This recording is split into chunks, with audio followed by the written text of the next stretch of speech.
And we're off to the races. There we go. So real quickly, just a reminder, Product Coffee's free to you, just like Product Camp. But I can tell you, over the last few weeks, as Eric asked me at the beginning of the call, I've been able to spend a lot of time putting together Product Coffee and hosting these weekly events. And I'm not going to have the same amount of time to do this, in a few more weeks that I've had, but this has been a great series. So we want to keep it going. In order to do that, I'm going to need some volunteer help, just like Product Camp. So if you're interested in volunteering, a few people have reached out to me on email and we're talking about some of the things that they can do. But today I wanted to get a little bit more specific in the call to action for volunteers. If you've got some design skills, specifically, I'm using things like PowerPoint and Canva to create thumbnails for videos and promotional banners and posters or virtual posters for our upcoming events. If you've got some skills in that area and would like to volunteer your time to help knock out some of this creative work, that would be a really big help right now. And also, as we're starting to get more people into these meetings, actually coordinating the Zoom meeting and serving as a meeting producer is a great volunteer opportunity to get out in front, help out with keeping Product Coffee strong. So those are a couple of things that I need help with. And there are other things that I can use help with. If you've got other ideas, please reach out to me at jason@productcoffee.com, and we'll get you plugged in and get you in front of your peers and colleagues in the market as one of the volunteers here. So thanks for that. As usual, I've set up a collaborative notes document. You can swing over to productcoffee.com/resources, and you will see a link right in the middle of the page to a Google Doc, where as we're going through the panel today, you can capture questions that you have that maybe don't get asked, or some of the high points that some of our panelists have in their responses, some insights. Work on those together and share them to build a body of knowledge, to build a good collaborative artifact from today's session. And then finally, I do want to thank our supporter, featureupvote.com. They have a very simple, straightforward ideas portal software. It's also very inexpensive, and they are the tool that we are using to power the Product Coffee Ideas portal, where I'm looking for your suggestions for sessions that we can hold for you in the future as well. So you can go over to productcoffee.com/ideas and register your suggestions or vote for suggestions that are already there. So one more thing before I hand it over to Lisa, I want to let you know that we've got our session. Those of you who are on the Product Coffee mailing list got the note last night that was supposed to go this morning. We've got our session set up for next week. We have Jay Cornelius. Some of you may know him previously with Coffee Cup Software, now with 9 Labs, where he's founder and president. He wrote a book called Loops, Building Products with Clarity and Confidence. It's a really good, very short read, a great primer for product management and product design thinking as well. Recommend that book. He's going to be with us next week, specifically talking about research and product validation, looking at competitive research or at your competitors, but not falling into the trap of chasing your competitors, just using them to increase your understanding of the market and improve your understanding of your own customers while keeping focused on your vision.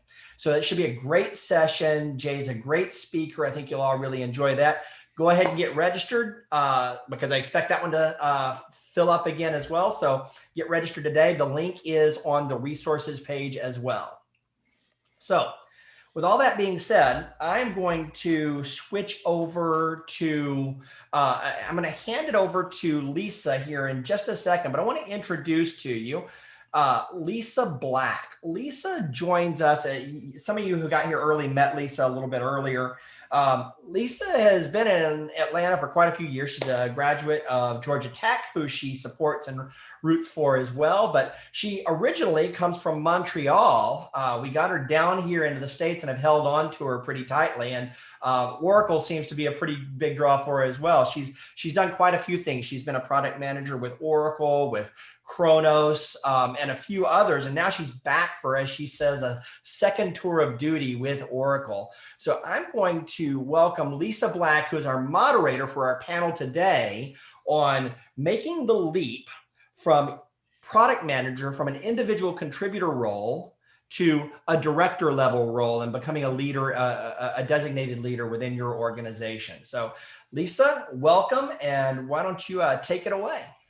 Thanks, Jason, for that great introduction. So we have 4 fantastic panelists today. It was definitely interesting reading everybody's bios and seeing some overlap. So we have Kelly Jones from what is now Ultimate Kronos Group. So when I worked at Kronos, they were not yet merged, but for those of you who follow the human capital management industry, Ultimate and Kronos recently merged. And Kelly is a Senior Director of Product from Ultimate Kronos Group. Today it was definitely interesting reading everybody. Also, we're getting some echo from someone, just as a heads up. Yeah, I got it. Yeah, thanks. We also have Robert Elliott, who is now a senior director with Globant, and I hope I pronounced that correctly. And Robert and I actually worked together at Home Depot. And so that's also an interesting connection there. Another graduate of Georgia Tech's MBA program, so a little plug for their program. Then we have Jahanazeb Jabbar from the Home Depot, and he's worked to do innovative things in crowded spaces in retail and financial services. And lastly, we have Brian, but not least, Brian Huss from Cox Automotive. And Brian is a senior director of product leading a fairly large team of 25 product managers working on things that we would probably recognize as consumers, Auto Trader, and Kelley Blue Book. So with that, I'm going to turn it over to our first question. And we're going to try to keep us, like Jason said, we're going to try to leave some time at the end for audience questions. So I'm going to do this as a bit of a round robin. And with the first question, I'm going to ask each of our panelists to briefly describe the moment that they transitioned from that individual contributor product manager to director, and to highlight whether it was intentional or whether it was by accident. So we'll go out of order, and I'm actually going to start with Jahanazeb, if you can go first.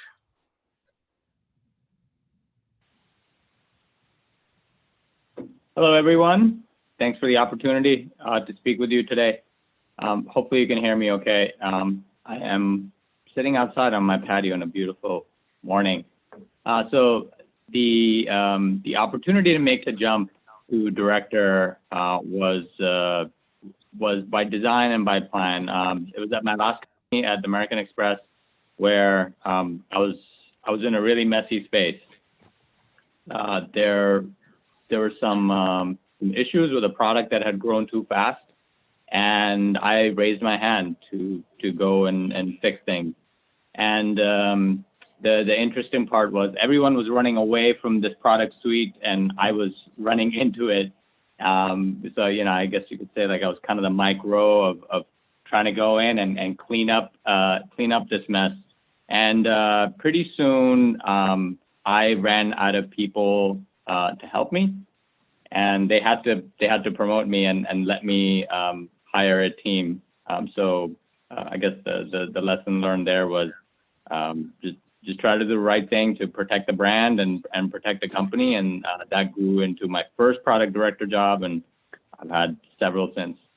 Yeah, no, I think that's really interesting how you describe it as like running towards the messy space, and a great metaphor with Mike Rowe, for those of you who maybe never saw his show Dirty Jobs, you know, had a definite reputation as somebody a cleaner and a cleanup of things. So that was a great metaphor. Next, we'll go to Brian, if you want to talk a little bit about your transition from product manager to product director. Yeah, sure. Good morning, everybody. So I'd say mine was a little bit of both in terms of intentionality versus accidental. I got into product management from being a project manager, and then I was a manager of project managers, and then I started asking why a lot, and all of a sudden I was a product manager. But I started on I've been doing individual contribution in product management for probably 4 or 5 years, and I had the really interesting opportunity to work with the creators of South Park, just as they were, getting the opportunity. They were going to give away their whole, library of shows for free. So trying to design something that was, the heart and soul of South Park, but also like not so insane that you didn't know how to use it. It proved to be a really big success, and was a real,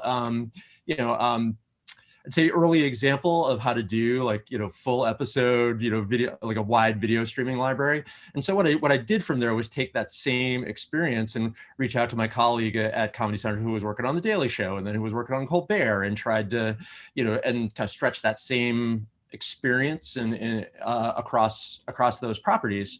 And I think what that led to was showing that I was thinking about how do you take what you're doing and apply it to a larger system, or a larger suite of products. After that, about I'd say probably 6 months after South Park launched, Viacom did a bit of a reorg where they brought some subject matter experts from the brands into this central product organization. And that's when I ended up getting the bump up to director to run their kind of centralized video platform and experiences. So I think that's the takeaway from it, is looking at what you're doing as an individual and saying, how can I stretch this out to have a bigger impact across the organization? Yeah, that's great. Thank you. And one of the interesting things too, for those of you that had an opportunity to read the bios in the newsletter, Brian does improv. I know also that Kelly has done some improv, so we'll go to Kelly next. I think it's an interesting connection, because I think improv is definitely a skill. Maybe if we have some time at the end, we can talk about that. But from a product management perspective, giving the confidence to kind of dive into things before you necessarily have, certainly know I feel that way diving into a new domain. So Kelly, if you can go next. Thanks. Good morning, everybody. So the first time actually I jumped from director was back in 2002. I worked for an organization called Peachtree Software. Back in the day, they did small business accounting software, sold at like Staples and Best Buy and things of that nature. It was very much accidental. Peachtree was my second job out of college, and I sort of grew up there. I started in services, then I went to testing, then I went to test lead, and then I went to product manager, then I went to director. I would say every step of the way was an accident. When I took the job in testing, I didn't even know what QA stood for, but I still took the job. So I would definitely say my path was accidental. The director had left, and when they asked me to take it, I was like, sure. But I really did not know what I was getting into. Yeah. I can tell you my second go around was in 2013 with Ultimate, now UKG. That was very much more intentional about what I wanted to do from a career perspective. Yeah, and would you say that you still use those QA skills now that you know what QA stands for? Yes, because that, even from a QA perspective, you're looking things from the perspective of the customer, obviously with a very different intent, which is trying to break it. And back then, when we get into kind of what you wouldn't do, my career at Peachtree is what I would not do again. Well, I would do the career, but the mistakes I made, I definitely grew and learned from currently. Back then, I really depended a lot on my subject matter expertise, which really helped me along at Peachtree as well. It was accounting software. I have an accounting degree, and my first year out of college, I was an accountant for small businesses. So it really helped me earlier in my career. Oh, that's great. And last but not least, we will go to Robert. If you could help us, walk us through your transition from individual contributor to director level role. Yeah, so it was actually pretty recent for me. Right before the pandemic, I joined Globant as a senior director. It was definitely intentional. I didn't know that this was the path that I was going to take, though. I think much like everyone else has said is, I think you have an intentional strategy and maybe you have an approach, but you don't know where that opportunity is going to come from. And so I had worked with Globant as a client actually for 3 or 4 years. Similar to Brian, I had gone the, business analyst, project manager, program manager track. I was probably the worst project manager, program manager you've ever seen. Failed the PMP, like couldn't pass it, stuff like that. But I think I found that I really enjoyed the business strategy conversations as much as I really enjoyed the technology strategy conversations. And with Globant, while I was working at Warner Media, we had a few initiatives that were very open-ended. Nobody had defined the space. The leaders knew the objectives that they had. They had, the capital to invest, but they didn't know how they were going to get there. And so, again, similar to Brian, is like we were asking a lot of questions about why. Why are we doing this? Why is this important? Really enjoyed that. Moved into a strategic product management role at Home Depot, and that really just opened my aperture. And I was really excited about all the stuff we were doing along the way. Still having lunch, still having breakfast with my colleagues at Globant that I really respected a lot. And then out of the blue, we started talking about a leadership role for me. Globant's still, growing in the product management and design space. And so for me, I always wanted that leadership role. I didn't know where it would come from. Excuse me, I'm still getting over stuff. It's not COVID, don't worry. But it seemed like a perfect fit. They're a very lean, flat organization. They've got a lot of great product management talent, but they needed structure. And that was sort of what we were doing at Home Depot, and it paralleled really well with what Globant was doing. So, I think a lot of people would run from it, to use Johan Zeb's example. There's a lot of, strategy and business development, a lot of other stuff that I'm responsible for now as a leader. But it's been exciting. So. No, that's great. And moving on from, that transition from product management to director, I know, recently having made a few transitions, and making a very conscious choice to go back to a culture and a place, although very different, I'm in a very different group and in a very different domain.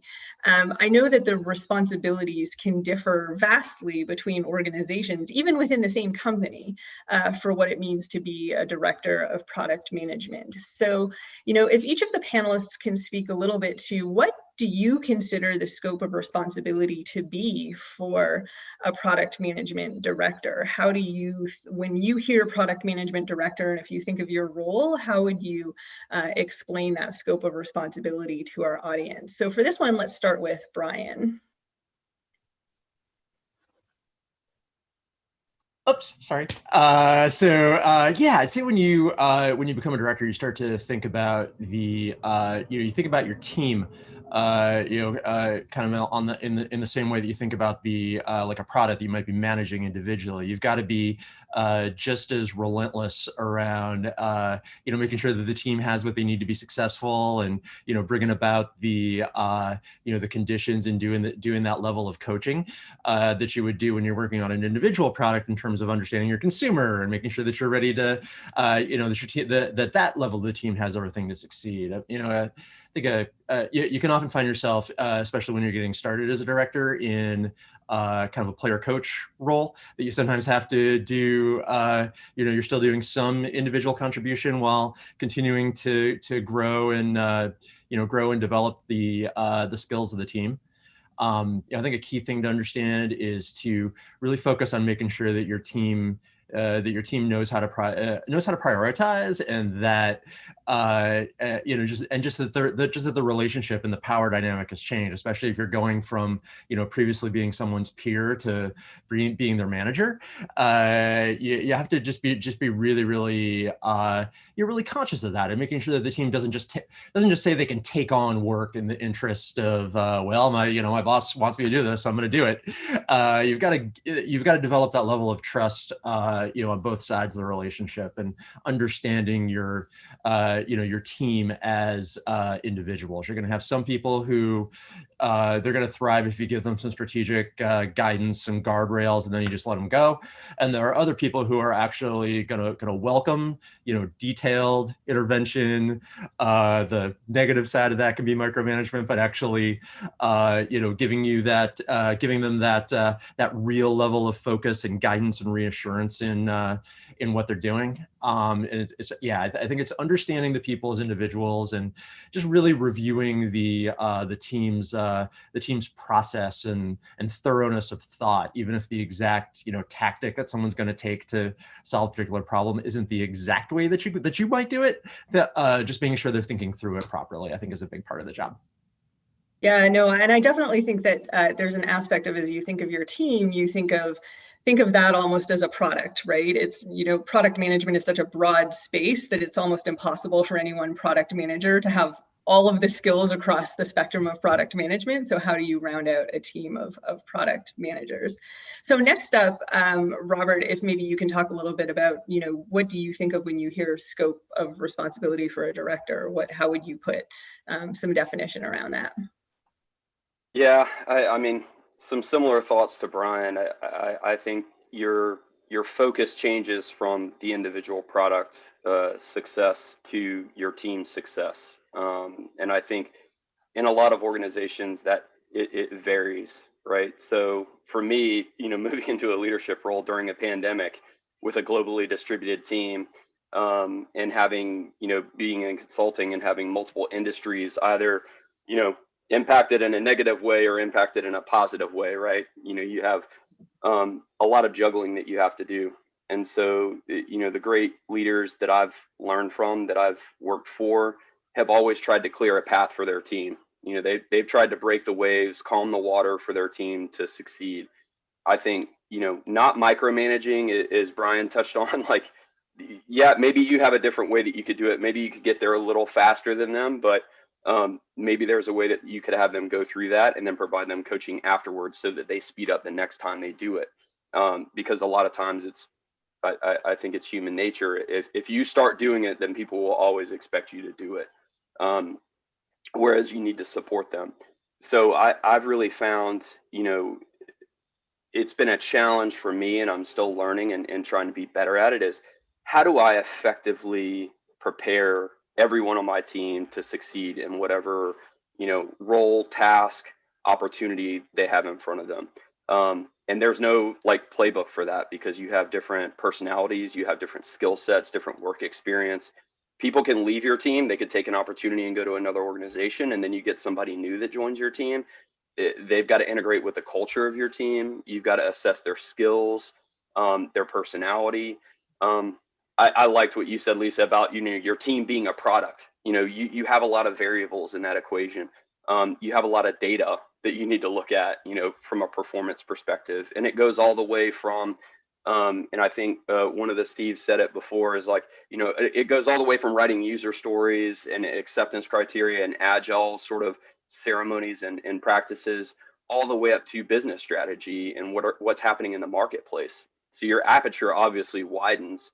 But I think as a product manager, you can be happy that you have product success. As a product management leader, you have to be, focused on your product management team being happy, on your team being happy, but also that team being successful. And how you fit with each individual product manager on your team could be different. So your role has to be different. I think one of the concepts is situational leadership. I definitely need to brush up on that. But it's been a challenge and exciting every day. So. Yeah, no, that's great. Kelly, since you've sort of talked about doing that transition twice, maybe in your more recent transition when it was a little more intentional, and especially post a merger of, two well-known companies in the human capital management space, how would you describe the scope of being a director for product? Interesting. No, I would build on actually everything everybody said so far. I'll go a little bit down the strategy line, because it's one of the hard things is actually balancing the time spent on the strategy and the time spent on growing and developing your team. But a big piece of it is developing that strategy for the portion of the product portfolio that you own, and developing that strategy that aligns to that next level strategy that hopefully your VP is providing. It's setting that vision for your product portfolio. Who do we want to be 3 years from now, 5 years from now? What does success look like? And then bringing the team together to actually help develop that strategy, right? I'm not sitting in a cube or an office or a space in the loft, just developing that, but it's bringing the team along and developing that strategy. And what's going on in the competition, what are we hearing from our customers, what's happening in discovery sessions, what's happening in the organization, right? That's one of the things that change, for the merger, is pivoting our strategy to align to a new combined organizational strategy, and bringing the team, like I said, along on that. What are we going to focus on for the next 12 to 18 months? Are we trying to break into new markets? Are we trying to focus on margins, things of that nature? And once you've aligned that strategy, making sure the team is bought into it, and then also working with the rest of the organization to clear roadblocks for your team, right? What I want is, I know that my stakeholders in services and sales and activation, et cetera, meeting with them and saying, hey, this is what we're going to focus on for 2021. Here's why. And by the way, this is what we're not focusing on. And by doing that, by communicating the strategy out at kind of that mid-level, is hopefully reducing those barriers for the team, right?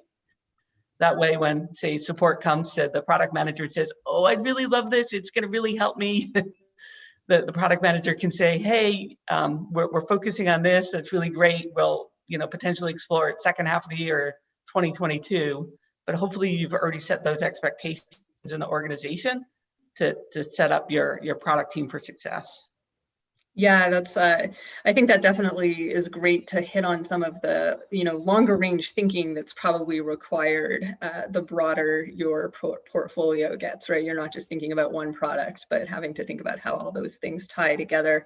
And then John Zeb, if you can also talk a little bit about, from your role, especially working for a retailer, right? Maybe speak a little bit to how you and having worked at something like a company like American Express, how do you view the responsibilities of a director, besides cleaning up the mess that you walked into? Yeah, that seems like a lifetime ago. I guess the benefits of going last in one of these round robins is like you can put the icing on the different cakes that you see out there. So I'm gonna put the icing on two of those cakes. One, something that has been said already, but the development part. I think as product leaders, that's the single most important thing we do, is to develop our people. Strengths-based leadership, I'm a big believer in that, in identifying what are the people's strengths that they're above average on at their level, up-leveling that so that they start performing at the director level. Whether that's analytics, whether that's strategy, whether that's relationship building, whether that's communication, trying to up-level that. And what are those things that are really holding them back, and getting them to neutral so that it doesn't hold them back, so that they can eventually grow up to be product directors, if they wish, right? Because there's some people who we're fine as ICs, they forever want to be ICs, and maybe they take that principal path. So that's the icing on the development piece. The second one is on the strategy that was mentioned. There's an information asymmetry, especially at big companies. So, Amex, 50,000 employees, Home Depot, 400,000 employees.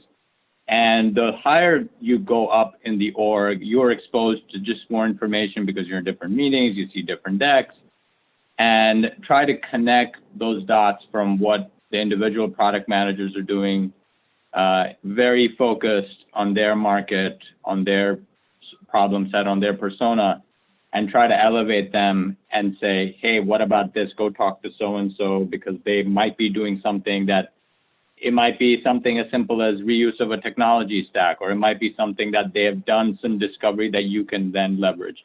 So I think those two things, I'd like to just put that icing on. Yeah, no, and I think that element of connecting the dots and networking is so true, right? I mean, I work for a very large company as well, and a big part of what I do is figuring out, who else might have critical pieces of information and connecting those dots across very disparate groups in a massive company.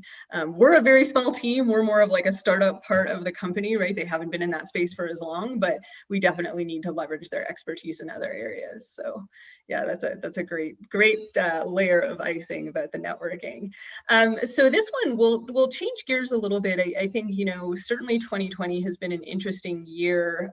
I have definitely done a lot of reflection. It was very interesting job searching during a pandemic. It's certainly not something that I necessarily would have thought I would be doing during a pandemic. What was the most difficult aspect of the transition to director? I think we had some highlights of that, right? Going from that player to coach and sometimes still having to do both. But if each of you reflects back on that transition, and especially since some people made that transition a while ago and some people are newer to that transition, so maybe those, you're still facing those difficulties and figuring them out.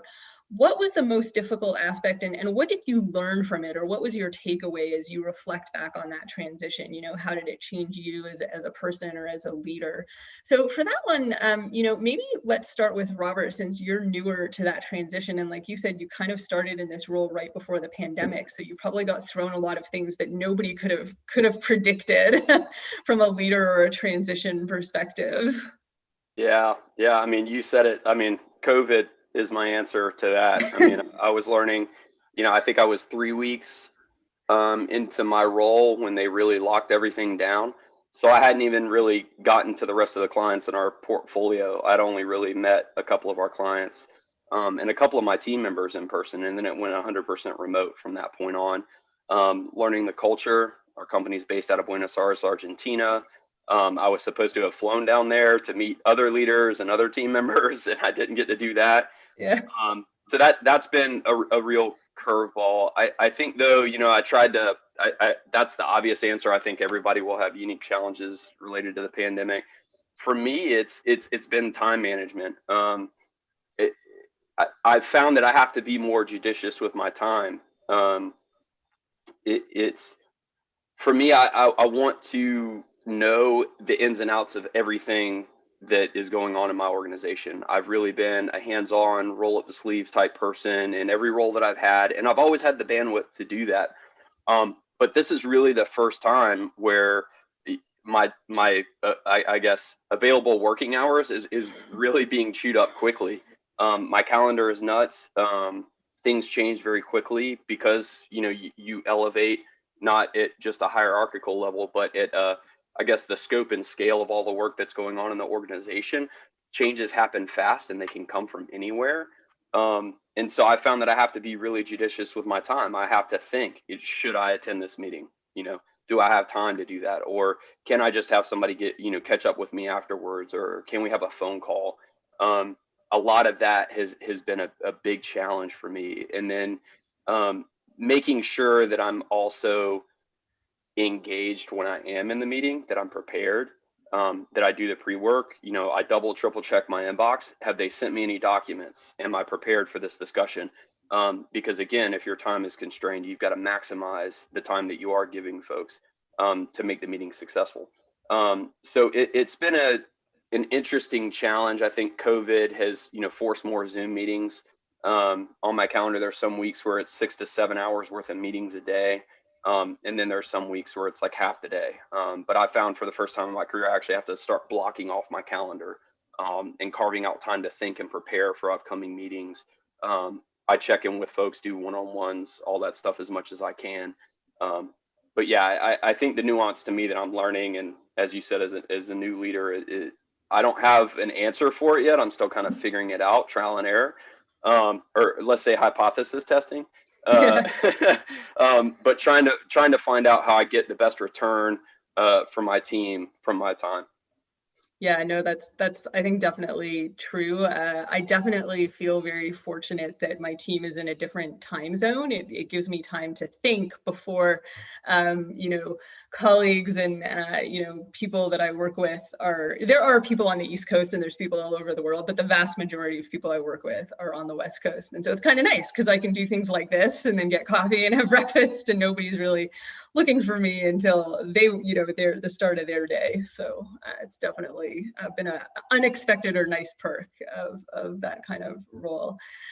Kelly, since, you know, you've recently gone through a merger of two cultures, and it's almost, you know, it's not necessarily the transition, but I think merging cultures is always an interesting situation. You know, maybe if you can talk a little bit about, you know, what was most difficult for you in transitioning to that leader role, but also as two different product organizations merge, and, you know, what are you learning as that experience unfolds? I'm still learning it. I definitely work with call them legacy Kronos peeps on a day-to-day basis right now. I think that the biggest thing was assumptions, right? I need to check myself and make sure I'm not assuming something when I'm coming to the table. There is definitely a lot of assumptions. We thought, right, both organizations pre-merger were a best places to work organization. So there was a lot of assumption that our cultures were very, very similar. And they're definitely they were both great places to work, but the cultures are definitely very, very different. The way that we think about going to market, right? The ultimate side has been doing SaaS before there was actually a name for SaaS, right? It was called inner sourcing. The Kronos side of the house, SaaS is actually relatively new for them. They've been in business significantly longer, and with the time solution, I would say probably a little bit more methodical. And they are just entering the SaaS world with their Dimensions product, say in 2018. So the way we approach going to market is significantly different. Our cultures are different. The way we make decisions are different. I never really thought about those things until you're starting to work with people in your day job, and you're trying to align roadmaps and trying to align integrations and even terminology changes, right? The way we deploy and software is different than the way the other side of the business deploys software. So the biggest thing is kind of check all those assumptions that, quite frankly, I didn't even know I was making. And then the other thing is working on relationships across the aisle, so to speak, to make sure I'm having regular check-ins to make sure that we are truly talking the same language. It's been an interesting journey so far. They're really great to work with. Some of the tools, thankfully, that came along to help us understand and bring in those org structures, you know, together, so to speak, and understanding who's who and what's what. Yeah, no, and I think that's a great point about even just the process for decision making, right? Who gets to make the decisions? How are the decisions made? When are decisions made? I think that's definitely something that I know I reflected on tremendously as I was deliberate in returning to a culture and a company. You know, I think, you know, it was alignment on how decisions get made. Something as silly like ultimate. Right, we all come to meetings and we discuss it, right? It's highly collaborative. There's not a lot of pre-work done.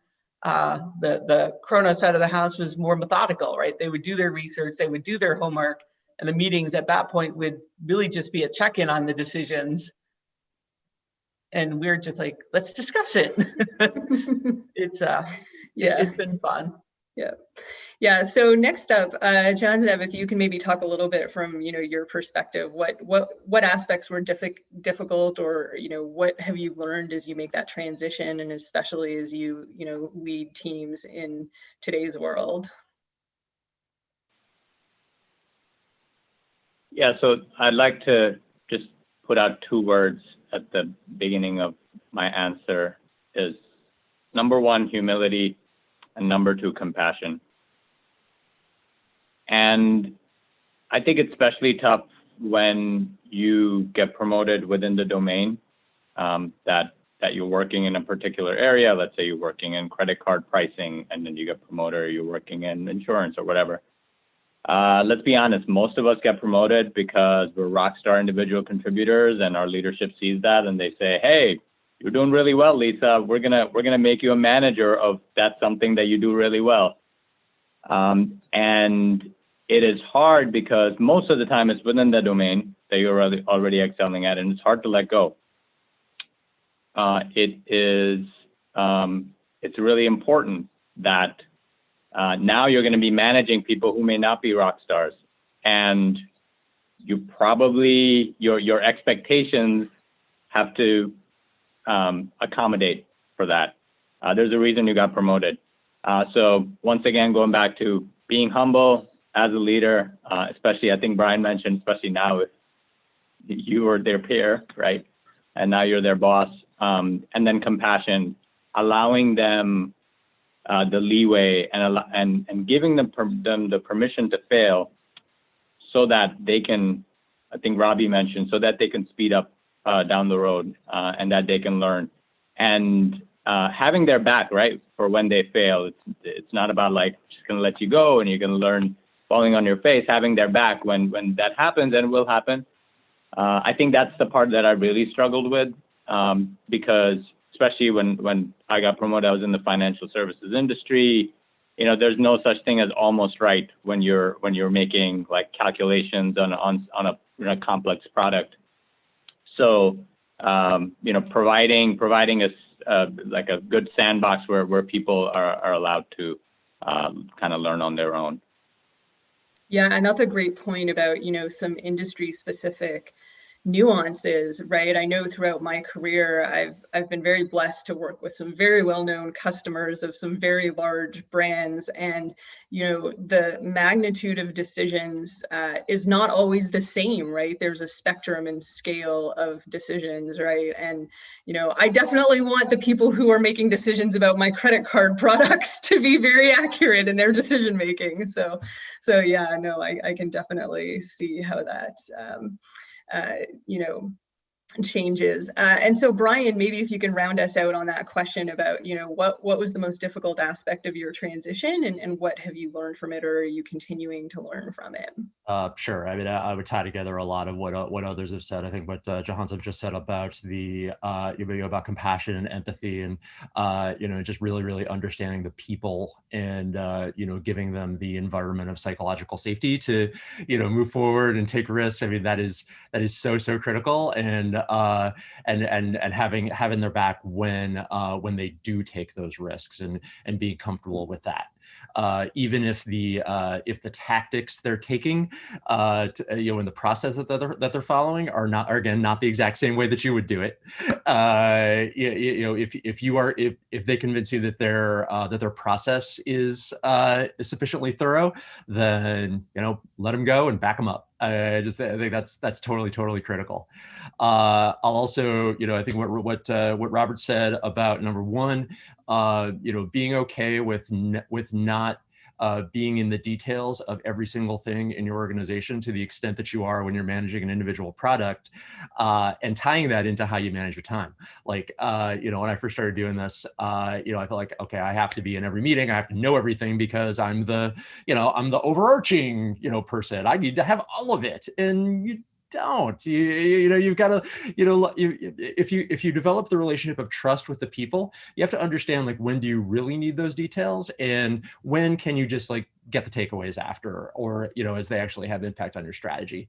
And then last thing I'll throw in there, and this was a real surprise to me, is being pretty intentional with your communication. I remember I was having a one-on-one with someone I was managing, and I just said, hey, what do you think about feature XYZ? I was thinking about that. It sounds like kind of an interesting idea. What are your thoughts there? Person interpreted it as, you know, oh my gosh, you're changing the entire strategy of the company on me. Now my priorities are all over the place. I don't know what to do. You have to be like really explicit to say, hey, this is like a future facing brainstorm kind of a conversation, and not a drop what you're doing and go explore this random thing that I just threw out there like right now.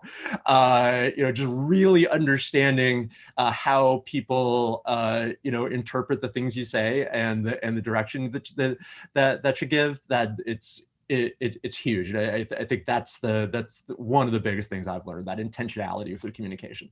Yeah, that's great. That's great. Being intentional in how and what and why you communicate certain things.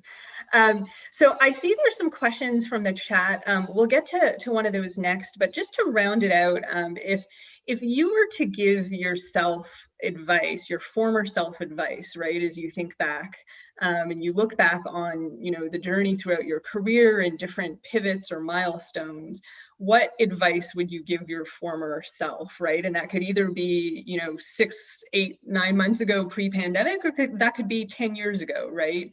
And so we'll sort of reverse things. I'll have Brian start this one, and we'll mix things up a little bit, but giving Brian some time to think there, and just maybe giving a preview to the next question. I've been on a number of these panels throughout the summer and throughout my job search, and I think a lot of people who are trying to crack into product management are trying to understand not only how do you make that transition to a leadership role, but how do you get into product management? And now that most of us on this panel, and myself included, have been doing product management for a number of years, what have you learned now that you wish you maybe knew earlier in your career? I certainly, like I said, did a lot of reflection in thinking about an intentional move or an intentional job choice.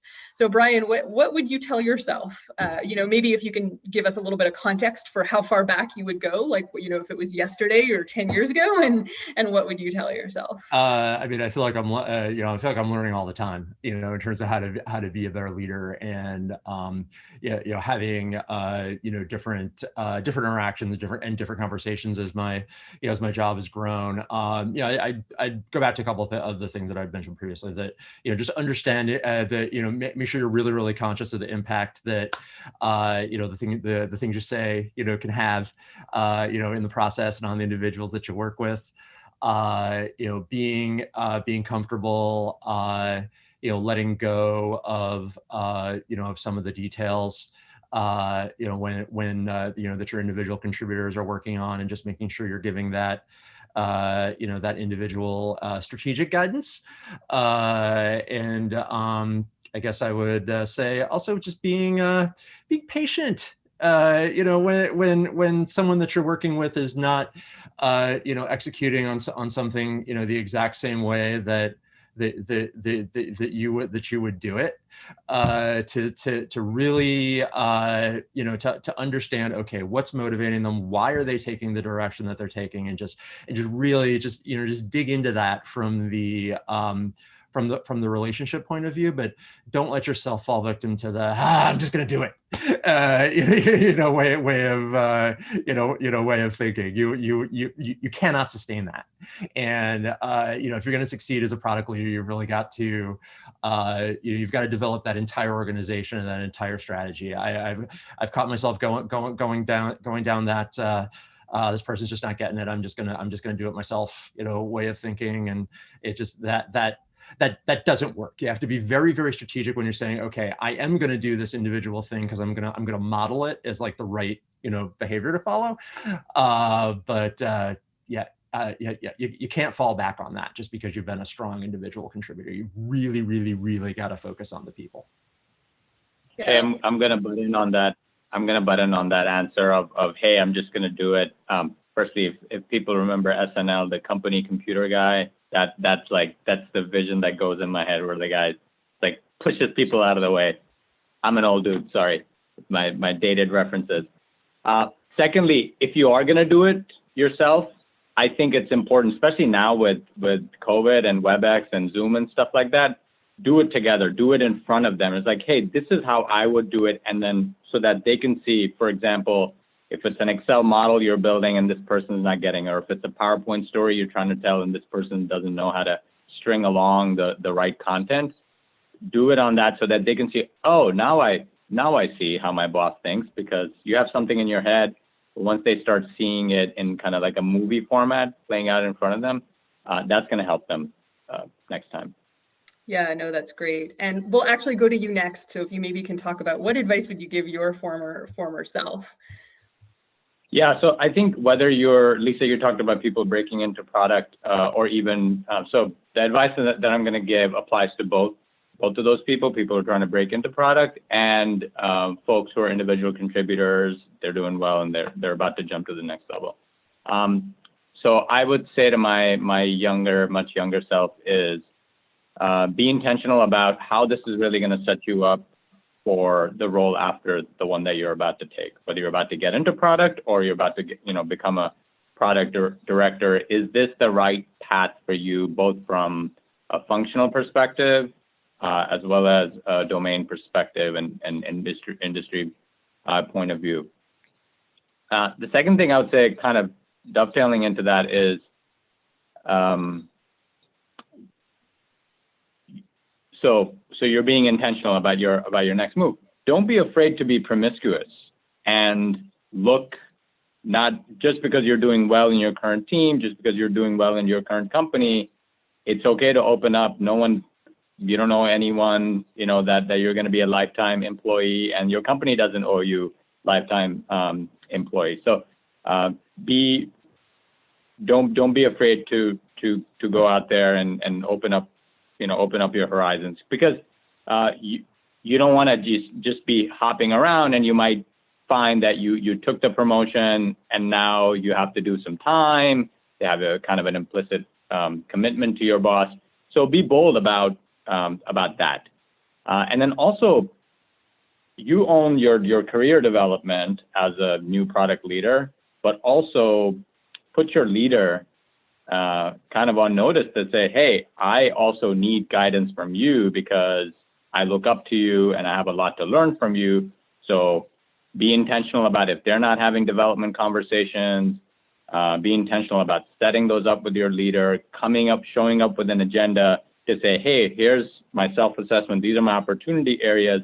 I need help from you to kind of come up with an action plan of how I need to improve.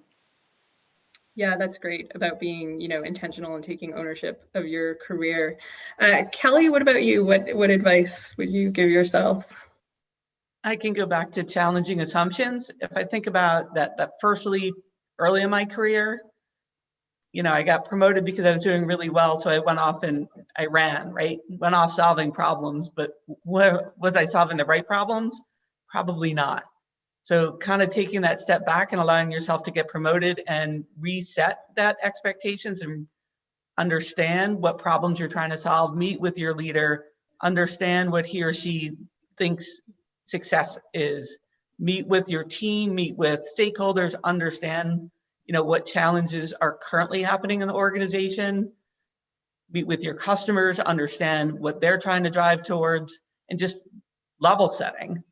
And then make sure you're aligned with the team around you and above you so that you're truly set up for success. Like I said, the biggest mistake you can make is what got you to that next level is continuing to do what you did to get to that level. You have to reset. And the best way to do that is ask lots of questions and do discovery within your organization to figure out what success looks like. Yeah, that's great. And then last but not least, Robert, if you want to round us out on, what advice would you give yourself? Yeah, I think everybody's really given great answers on this.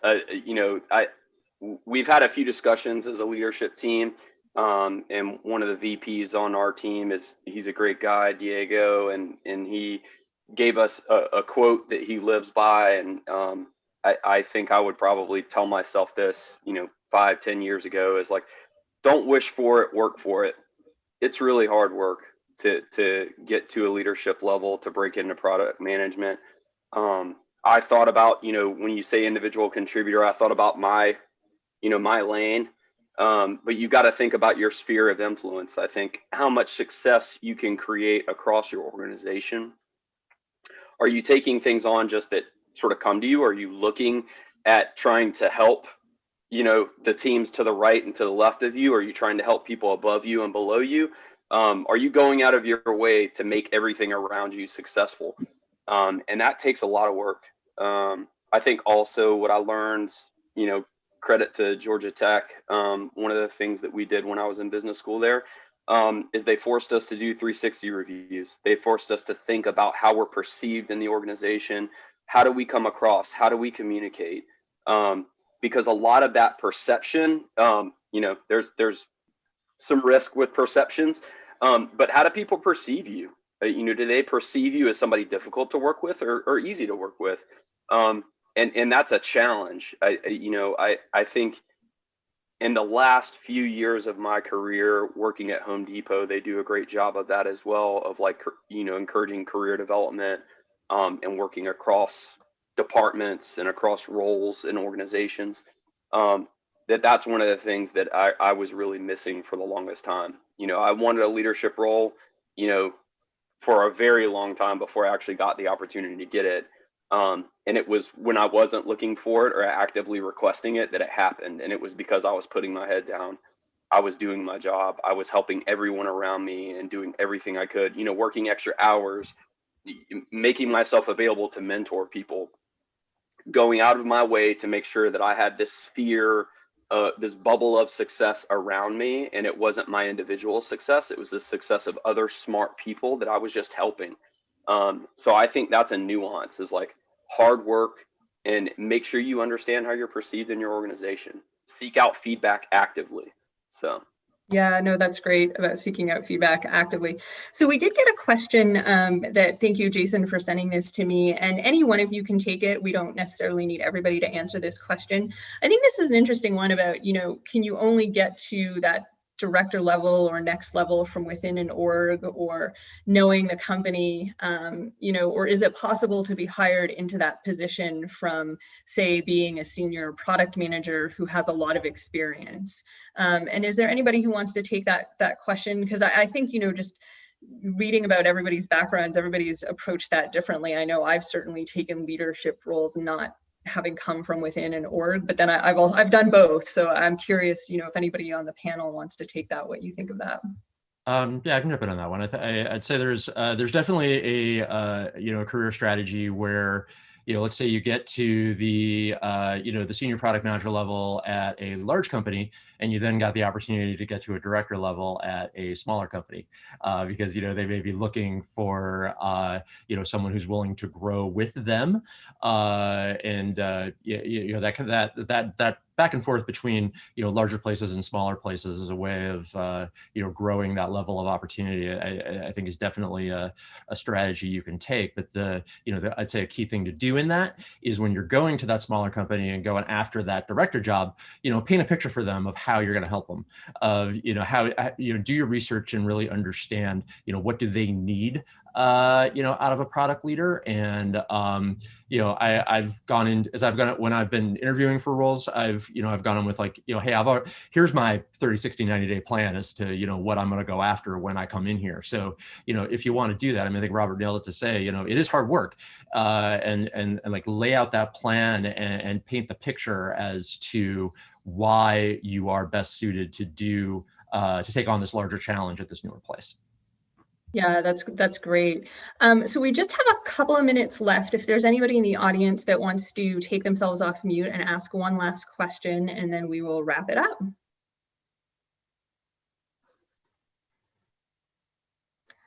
No questions from the audience. All right. Well, thank you so much to the panelists today. Such a diverse set of backgrounds.